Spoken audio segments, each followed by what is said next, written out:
Dejstvo je, da v novem programskem obdobju bodo nekatere sektorske intervencije, kot so tudi intervencije v smislu škod zaradi podnebnih sprememb, vezane na organizacije pridelovalcev.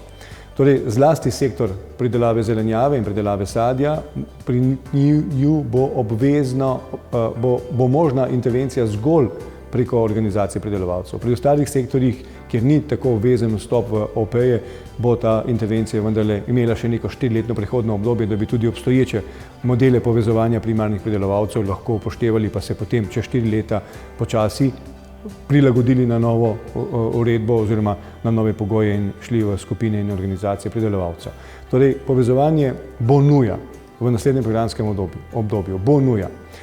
In jaz mislim, da glede na to, da bomo intervencijske ukrepe lahko financirali samo preko OPE-jev na teh dveh sektorjih zelenjave in sadja, bo to tudi verjetno neka vzpodbuda za sektorje, da bodo že bolj intenzivneje pristopili v organizacije pridelovalcev.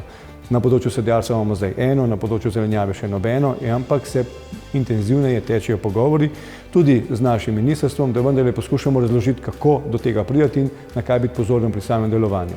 Kar se pa tiče same verige kot celote, primarni sektor, živilsko-predelovalni sektor, zadružni sektor in pa na koncu trgovina, pa verjetno bomo morali iti po neki poti, ki smo jo začrtali letos v prvi polovici leta in zaključili na Agri, kjer smo, po mojem mnenju, podpisali zgodovinski dogovor v prašičerejskem sektorju, kjer so se pridelovalci in živilsko-predelovalni sektor in naše ministrstvo zavezali za sodelovanje in tudi za to, da bomo sledili vsi istemu cilju, torej vsaj meja je bila postavljena 190 tisoč rejenih pujsov v Sloveniji, ki na koncu končajo v tej verigi. Pustimo tiste doma tradicionalne koline, ampak te, ki grejo na koncu v samo verigo.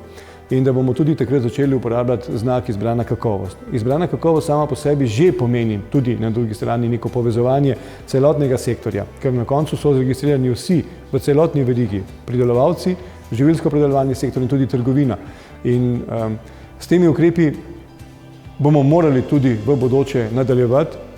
Ravno zdaj se pripravlja oziroma se usklajuje nek podoben dogovor tudi na mlečnem sektorju, ker pri mleku zdaj govorimo o tako imenovanem obdobju visoke cene in na sestrah leta 2014 in 2015, ko je cena strmoglavila in zato je zdaj tisti čas, da sektor v verigi najde neko skupno pot, strategijo, kako obvladovati tudi ta cenovna tveganja.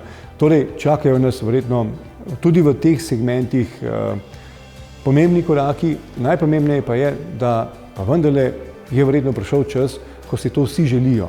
Tako primarni sektor, zadružni sektor, živilsko-predelovalni sektor, ravno pri mlečnem sektorju smo dobili resno pobudo ravno s strani živilsko-predelovalnega sektorja.